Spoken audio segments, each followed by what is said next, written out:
it's Shay. You're back with the Oz Arab Media team, and I'm here for our second part of the interview with Maya Sonji. Maya, thank you so much for talking us through Nara. Let's move on to speak about your children's books. Little Chicky Chihuahua. What's the inspiration behind the name? Well, Little Chicky Chihuahua was spawned from an interaction that I observed with my mother and her Chihuahua. The Chihuahua was a rescue Chihuahua, which you'll read about in the little book. And the name Chicky came from, he's this little small dog, and we had tiled floors. And when he would walk, we always knew where he was because he'd make these little sounds with his nails tapping on the tiles. Chicky, chicky, chicky. It was really cute.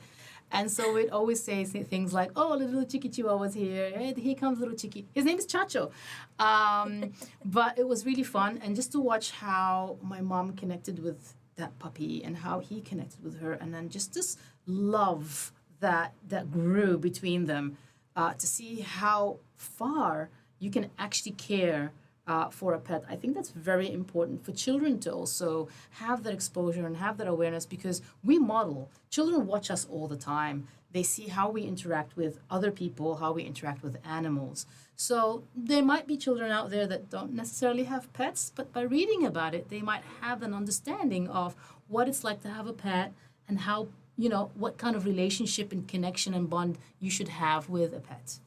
You've touched on it a little bit already. Mm-hmm. Share with us more about those beautiful themes of culture and companionship that's really captured well in the children's books. I think, growing up, I come from a culture where, in my experience, I found that particular culture kind of viewed animals in a very service-based purpose. So, we get a dog because the dog's going to protect our home. We get a cat because the cat's going to keep the mice away.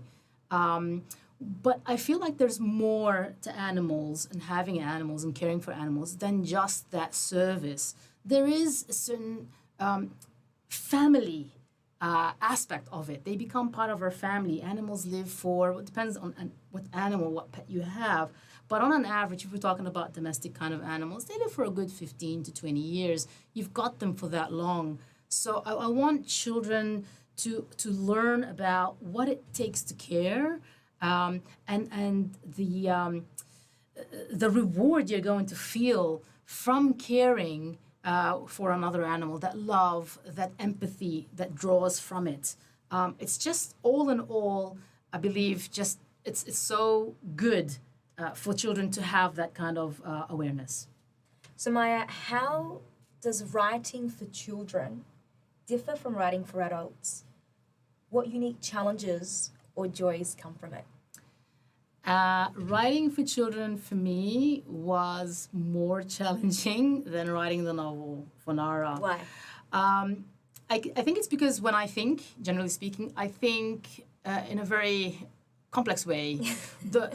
My mind thinks in big words, and I tend to overthink. So when you're writing a children's story, you can't be that complex in your writing. You need to figure out a way to take these complex themes like empathy and love and connection, and they're deep themes. And not only that, these are universal themes, but the Little Chicky Chihuahua also taps into underlying themes like disability, loneliness, bullying, which resonate with a lot of us as children and even as adults. So we want to take these complex themes, but we want to be able to use a language that's gentle and that's simple for children to, number one, understand, be able to make that connection, but also enjoy the story at the same time. So finding that alignment was what I found tricky. When writing, Maya, do you picture a specific child reading your book? And if so, what influences your storytelling? Okay, so when I wrote the book, I had a daughter. She was very, very young, and I read that book to her. So it was that first experience of a mother and her child reading this book during bedtime. And I think that image kind of stuck with me. So when I imagine a child reading my book, I would imagine someone who's quite young, either trying to go through the pages and looking at the pictures and enjoying that. There is a coloring page at the end of the book, so they might be coloring that. or they're trying to read the words. There are a lot of simple words that they might give it a go. But mainly and predominantly, it's probably a parent with their child. And that's important to me because I think it's very important that parents have that connection with their children. You know, they're reading a storybook together and then they're talking, they're having these discussions about reflecting on emotions, an awareness of what's actually happening in the story. So there's a lot of interactive moments in the story that's presentable to, the child and the parent to have. Thank you for sharing. Very heartwarming. What life lessons or key messages do you hope that children will take away from Little Chiki Chihuahua? I feel like in this era of social media and the online world, I feel like my hope is that these books will bring children back into the reality of this world, filled with real emotions, emotions that keep us together, human to human, human to animal. And we're not just talking about interspecies kind of love and respect for each other, but also generational. So again, the children's respect, not just for animals, but for their elderly. The story is about a grandmother who has found this little puppy, and there are other interaction points as well. So that's important for me. So how do you hope young readers reading Little Chiki Chihuahua will see that compassion and that love for older generations come through the novel? Why is this such an important concept for you?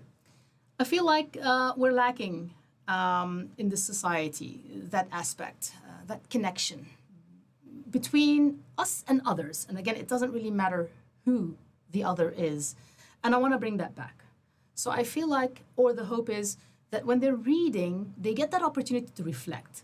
We don't get a lot of time alone anymore. You know, we're always distracted by bright lights, blue lights, things like that. So when you're reading a book, your imagination runs a little bit wild. You get that time with yourself. Even if the parent is reading for the child, it's still that time together without the outside distraction. My hope is that that time reading the book gives them the opportunity to reflect on their own emotions and to say, I didn't realize this. I actually have this in my life. Or, oh, I'm not alone here. This actually happens to others. Maybe I can chat with my mom or discuss this with my dad. It doesn't really matter who's reading the story to the child. The child could be, reaching out to their teacher, reaching out to their sibling, but it's about bringing that inner emotion out, a real emotion. Thank you, Maya, for joining us today on Oz Arab Media. Very supportive of your work. Our team know how hard it is to share such complex work in such a short period of time. I'm going to hand over to you, and if you could please share with us and our viewers the very important message that we touched on earlier. I think the message I want to spread is stay connected. It's very important to stay connected. I think firstly with yourself. Reading is a very good way to do that. You're spending time with yourself. You're immersing yourself in topics and subjects and themes, of course, that you enjoy. And you deserve that. You deserve that time with yourself. But also, and more importantly, our children are our future. So staying connected with them is just as important. Grab a book, any book that you like, any book that they enjoy, and open it and read it with them. Get them to read. You read as well. Talk about the themes in the book. Have that opportunity to bond. And I believe that will make a significant difference in our society.